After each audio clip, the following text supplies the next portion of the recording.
여러분 안녕하세요. 회로의 성론 12차시 수업을 진행하겠습니다. 회로의 성론 12차시부터는 Analysis Method, 회로의 해석 방법에 대해서 수업을 하게 됩니다. 여러분들은 이런 전기회로를 해석하기 위해서 사실은 2장에서 여러 가지 세부적인 기술들을 배웠습니다. 예를 들면 키르요프 법칙, 키르요프 법칙에는 이제 키르요프 전압 법칙과 키르요프 전류 법칙 이렇게 두 가지가 있었는데요.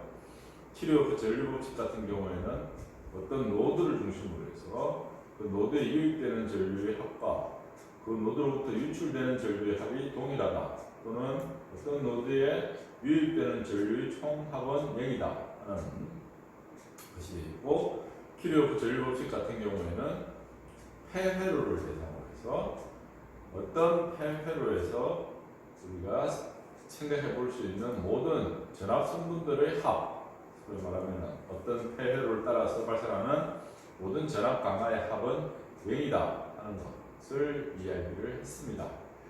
이렇게 키르요프 법칙을 이야기를 했고, 그 다음에 ohm의 법칙을 이야기했습니다. ohm의 법칙이라는 것은 어떤 수동소자 양단에 걸리는 전압 또는 수동소자 양단에서 발생되는 전압 강한은, 특히 이제 우리가 거기 수동소자가 저항이라고 할 때 저항과 그 저항을 통하여 흐르는 전류의 곱과 같다 하는 것이 ohm의 법칙이었죠. 그래서 결국에는 저항을 대상으로 해서 저항 양단에 걸린 전압과 저항을 통하여 흐르는 전류는 1차 비례하는데, 그때의 비례상수가 바로 저항값이 된다 하는 것을 ohm의 법칙이라고 했습니다.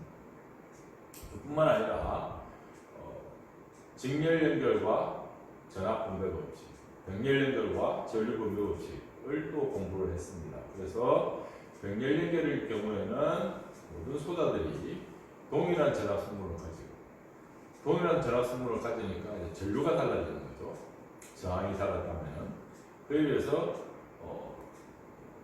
전압 분배 법칙의 경우에는 직렬 연결된 저항들에서 각각의 저항에 걸리는 전압은 그 저항의 크기에 비례한다 하는 것을 이야기했습니다. 이렇듯 우리가 여러 가지 세부적인 기술들, 거기에는 이제 태분한 노튼 등가회로도 포함되죠. 태분한 등가회로 같은 경우에는 어떤 저항, 특히 부하저항을 중심으로 해서 그 부하저항에 공급되는 전기적인 특성이 항상 일정하도록 하면서도 나머지 회로의 복잡한 나머지 회로들을 전압원 하나와 그 전압원의 직렬로 연결되는 저항, 태분한 저항이라고 하죠. 그리고 노튼 등가회로 같은 경우에는 부하회로에 병렬로 연결되는 전류원과 그 전류원에 다시 또 병렬로 연결되는 저항의 크기를 구하는 것으로 해서 전기회로를 간단하게 좀 줄여보는 형태의 등가회로 모델을 만들어 보았습니다. 이와 같은 세부적인 기술들은 결국에는 전기회로를 해석하기 위한 요소 기술들입니다. 그 자체가 전기회로를 전체 전부 다 해석할 수 있는 기술은 아니라고 할 수가 있겠죠. 전기회로는 조금 더 복잡하게 구조가 되어 있고, 우리는 그 전기회로를 해석한다, 지금 여기서 말하는 Analysis Method다 하면은 어떤 전기회로, 우리한테 주어진 전기회로에서 전압원이나 전류원 같은 전원도 있을 테고, 또는 수동소자가, 지금 우리가 저항성 회로를 다루기 때문에 저항만 있겠지만 나중에 커파시나 인덕터 같은 경우도 마찬가지로 포함될 수가 있겠습니다. 하지만 우리가 여기서 이야기하고자 하는 회로 해석 기법이라고 하는 것은 결국에는 우리가 앞에서 배웠던 세부적인 기술들을 적용을 해가지고 전체적으로 어떤 전기회로가, 우리한테 주어진 전기회로가 어떤 기능을 하며 그 각각에 붙어있는 수동소자와 능동소자들은 어떤 기능을 하고, 그래서 우리가 그거를 어떻게 활용할 수 있는가 하는 것들을 종합적으로 생각해 보는 것이 회로 해석 기법이라고 할 수가 있겠습니다. 그렇기 때문에 여러분들은 이런 회로 해석 기법을 끄덕을 하려면은 기본적으로 앞에서 2장에서 배웠던 세부적인 기술들을 충분히 연습을 통해서 자기가 이해하도록 노력을 해야 됩니다. 그렇게 이해를 한 것이 예를 들어서 우리가 지난 차시 수업에서 연산정복기 회로를 공부할 때 연산정복기 회로가 해서 뭐 예를 들어서 키리오프 전류법칙을 쓴다든지 또는 전압 분배 법칙이나 전류 분배 법칙을 써서 인력단 전압을 얼마인가 하는 걸 구해내는 그런 것들을 공부를 했고, 그 다음에 키리오프 전류 법칙을 써가지고 인력단 전압이 출력단에 어떻게 영향을 미치고, 그래서 인력과 출력이 어떤 관계에 있는가 하는 증폭이, 그래서 전압 증폭이 얼마나 이루어지는가 하는 것들을 공부를 했던 겁니다. 그런 세부적인 기술들이 이제 모아가지고 앞으로 이번 챕터 4에서는 어널리시스라는 메소드라고 해가지고 이제 실제로 전개도를 해석하는 방법을 공부를 해보겠습니다. 우선에 본격적으로 이제 전개도를 해석하는 방법을 공부하기에 앞서서 우리는 실제로 그렇다면은 전개도를 해석하는 데 있어 가지고 어떤 방법들이 우리가 이제 4장을 배워보면은 어떤 방법들을 알게 돼야 되느냐, 그러니까 전개도를 해석하는 방법이죠. 그래서 이 전개도를 해석하는 방법에는 크게 첫 번째 이제 우리가 중첩의 원리를 이용하는 것, 슈퍼포지션이라고 합니다. 그죠?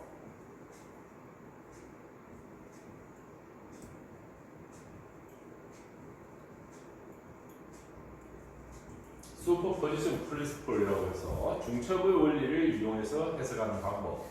그 다음에 두 번째는 노드 해석법.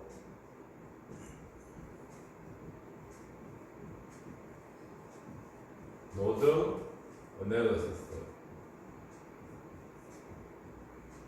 세 번째는 메쉬 해석법.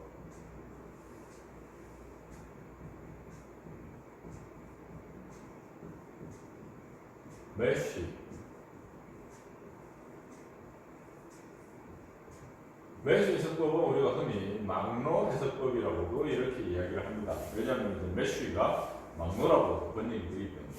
그래서 이 세 가지가 실제로 여러분들이 어널리시스 메소드라고 하는 모든 것을 다 구성을 합니다. 그리고 이 어널리시스 메소드를 지금 파트 1에 해당되는 챕터 4에서 배우고 나면은 여러분들은 2학년의 회로 해석은 나머지 부분에서는 계속해서 이런 노드 해석법이나 메쉬 해석 같은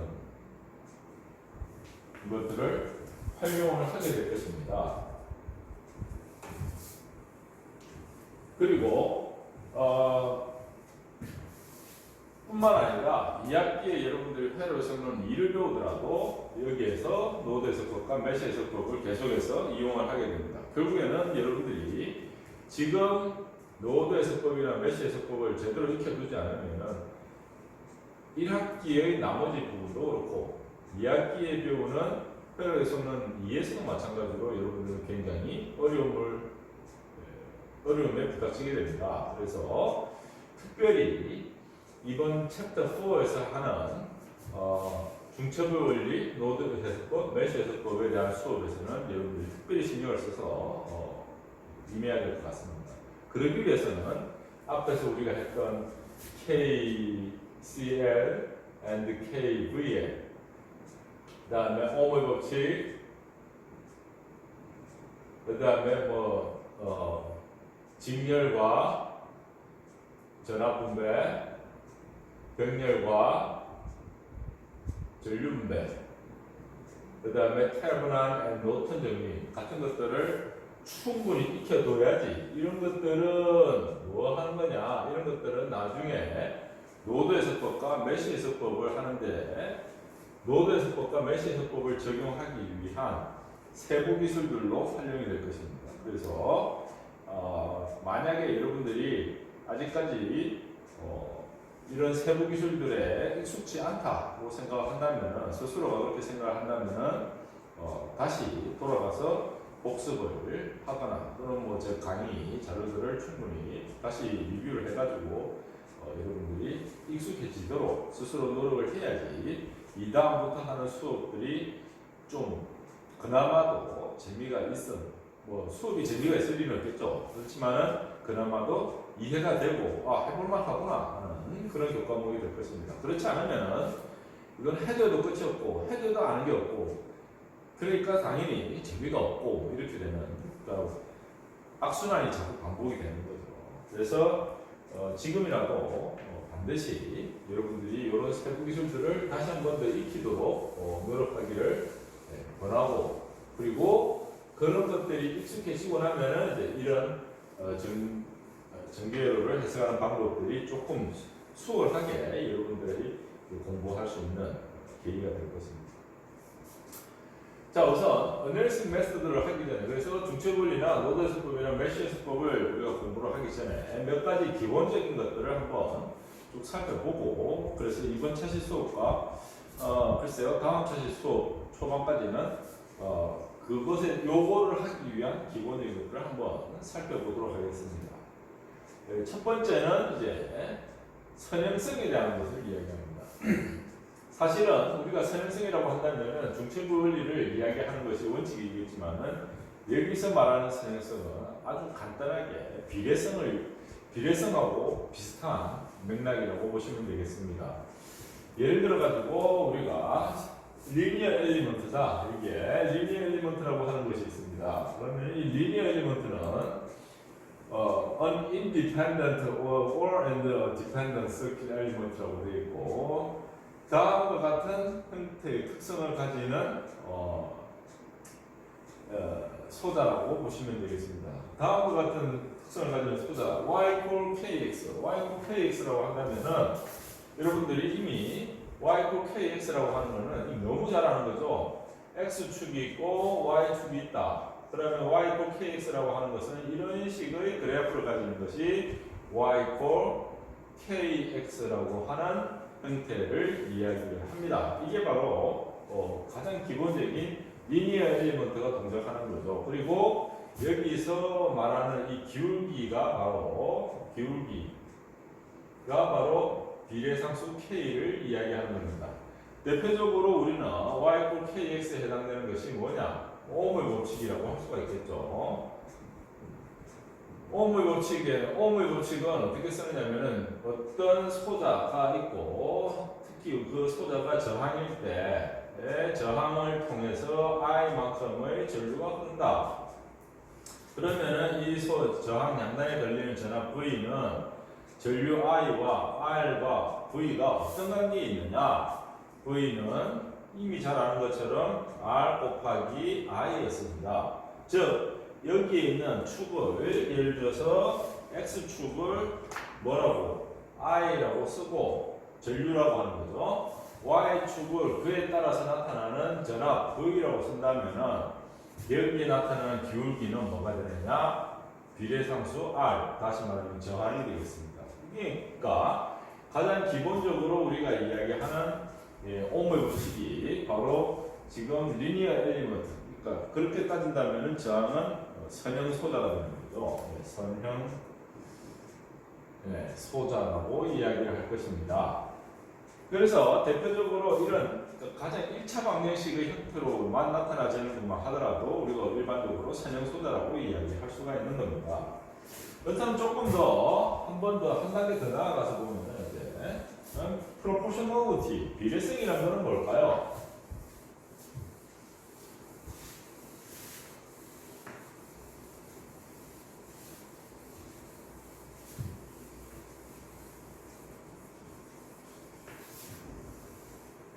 조금 더 나아가서 이제 비례성이라는 걸 한번 살펴볼까요? 비례성은 뭘 이야기하는가? 예를 들어 가지고 우리가 y equal 조금 전에 kx라는 small kx라고 하는 것이 있습니다. 그렇다면은 우리가 예를 들어서 입력을 지금 이거는 여기에서 x는 보통 입력이 되겠죠. 입력이 되고 그 다음에 y는 출력이 됩니다. 그러니까 전류를 어떤 저항에다가 전류를 얼마만큼 걸어주면은 전압은 얼마만큼 커진다 하는 그 이야기를 하는 거죠. 그렇다면은 예를 들어서 우리가 전류를 예를 들어서 뭐 2배 더 크게 한다, 3배 더 크게 한다, 또는 K배 크게 한다고 해봅시다. 즉 다시 말하면은 KX에서 KX의 X를 우리가 어떤 대문자 KX로 바꿔봅시다. 그러면은 이 형태는 어떻게 바뀌겠습니까? 이 형태는 바로 KX라는 것의 형태는 이렇게 되겠죠. K의 대문자 KX 이렇게 바뀔 겁니다. 그리고 K와 K도 상수고 스몰 k도 상수이기 때문에 순서를 바꾸어서 쓰면은 대문자 K는 밖으로 나가고 소문자 KX 이렇게 쓸 수도 있겠죠. 뭐 왜냐면 대문자 K와 소문자 K가 둘 다 어떤 상수이기 때문에. 그런데 해보면은 여기에 대문자 K는 그대로 있지만은 우리가 앞에서 봤던 KX라고 하는 것이 뭐더라? Y더라. 그러니까 결국에는 우리가 이런 식이 성립을 하네. 그러니까 Y equal KX라는 것에다가 X를 K배 했더니 뭐 출력도 K배 되어서 나오더라. 이게 바로 비례성이라고 하는 것이죠. 비례성이라는 게 뭐 그렇게 어려운 거를 이야기하는 건 아닙니다. 그죠? X와 Y가 서킷 베리어블이고 그 다음에 we shall say that the element is linear 선형소다라고 한다. 거기에 X를 바로 K배 한다면은 출력도 마찬가지로 K배에 대해서 나온다. 이런 것을 이야기한다. 영어로 번역을 해보면 그렇게 되는 거죠. 예를 들어서 대표적으로 우리가 여러분들이 이미 고등학교 때 배웠던 수학 중에서도 이렇게 단순한 직선의 방정식뿐만 아니라 미분이나 적분도 다 마찬가지입니다. y equal k의 dt over dx 이렇게 되어 있는 미분에다가 kx를 예를 들어서 y equal k의 dt over dx 이렇게 되어 있는데 여기에다가 x를 어떤 kx로 바꿔준다. 어떻게 되느냐? 그렇게 바꿔주면은 k의 dt over d kx 이렇게 되는 거죠. 네, 그러면은 k는 상수는 밖으로 나갈 수가 있으니까 결국에는 제일 앞에 대문자 k를 쓰고 k의 dt over dx 이렇게 쓸 수도 있습니다. 그랬더니 이게 뭐더라? 이게 결국에는 뭐 y더라. 그래서 ky더라.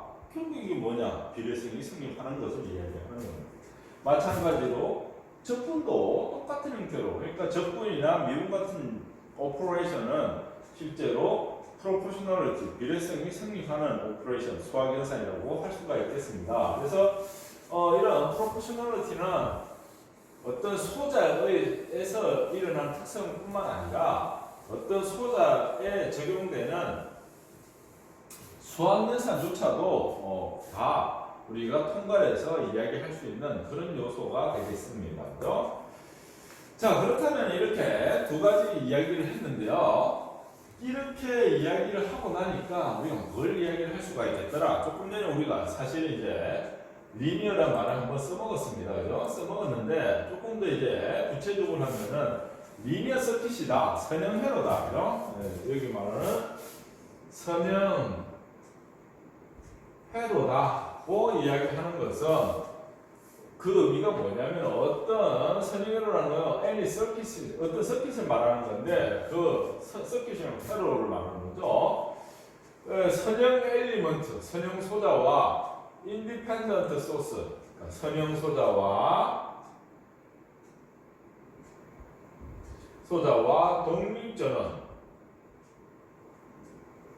독립전원만으로 구성된 것이 바로 선형 회로다 하는 것입니다. 그러니까 여기에는 a number of practical circuit elements such as amplifier, 증폭기나 필터 이런 것들도 전부 다 선형 회로의 한 요소 또는 엘리먼트가 될 수가 있겠고요. 그 다음에 이런 선형 서킷은 가장 기본적인 겁니다. 그렇지만은 가장 powerful tool이라고 강력한 이제 도구라고 되어 있는데 뭐냐면은 회로 해석에서는 강력한 도구로서 작용을 하게 됩니다. 만약에 여러분들이 여러분들한테 주어진 전개회로가 선형소자로 구성되지 않거나 또는 비선형 회로가 되어 있다. 실제로 우리가 지금 배우고 있는 이런 전개회로 해석을 적용하는 것에서 상당히 많이 벗어나게 됩니다. 그러면 여러분들이 새로운 식을 만들거나 여러분들 고유의 새로운 특성들을, 그 비선형 특성들을 반영할 수 있는 형태로 식이 완전히 바뀌어져야 되는 거죠. 그래서 앞으로 우리가 여러분들이 이제 회로의 성론을 배우고 제가 강의를 하는 동안에는 적어도 선형소자들을 대상으로 해서 그 다음에 선형회로를 구성을 하고 그 선형회로를 가지고 해석을 하겠다 하는 약속을 미리 하겠습니다. 그렇다면 선형소자와 선형소자와 독립전원으로 구성되면 되게 어떻게 보이는 되느냐?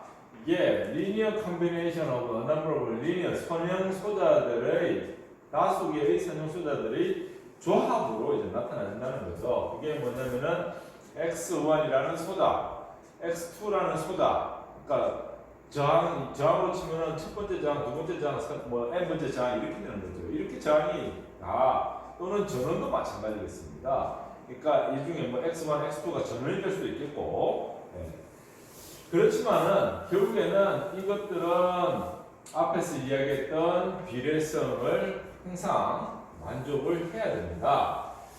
점점 지금 우리가 하는 이야기들이 점점 이제 중첩의 원리 쪽으로 가고 있습니다. 그래서 조금 더 한번 생각을 해보면은, 자, 우리가 여태까지 비례성이라는 거 하고 그다음에 선형이라는 것을 가지고 이야기를 했었는데요. 어떤 거를 한번 확인을 해보겠습니다. 예를 들어서 지금처럼 VG1, IG2라는 전압원 하나, 전류원 하나가 둘 다 독립전원이죠. 그리고 저항 두 개가 있습니다. 둘 다 여기에 있는 회로들은 소자들은 선형소자와 독립전원으로만 구성되어 있습니다. 다시 말하면은 이 회로는 선형회로가 되겠죠. 그렇다면은 이 회로를 우리가 간단하게 해석을 한다면은 예를 들어서 VG1과 IG2라는 전압원과 전류원의 크기는 미리 정해져 있는 거라고 생각을 하겠습니다. 자, 그렇다면은 V 전압원이 있으니까 이 전압원을 통해서 이런 형태의 KVL, 키르요프 전압법칙을 한번 써볼까요? 키르요프 전압법칙은 이렇게 되겠네요. 전류가 이렇게 흘러간다고 생각을 합니다. 첫 번째 플러스 부분, 전압원에서 플러스 부분에서 전류가 흘러나오니까 마이너스 VG1이라고 쓰겠죠. 그 다음에 두 번째는 여기에 이렇게 전압이 걸리는 겁니다. 근데 2 곱하기 더하기 2 곱하기 여기에 걸리는 전압은 이렇게 흐르는 전류인데 우리가 알고 있는 전류는 우리가 파라미터로 주어진 거는 I2라는 전류입니다. I2는 실제로 우리가 그림으로 이렇게 그렸던 전류하고는 방향이 반대죠. 그러니까 마이너스 I2 이렇게 쓰면 돼요.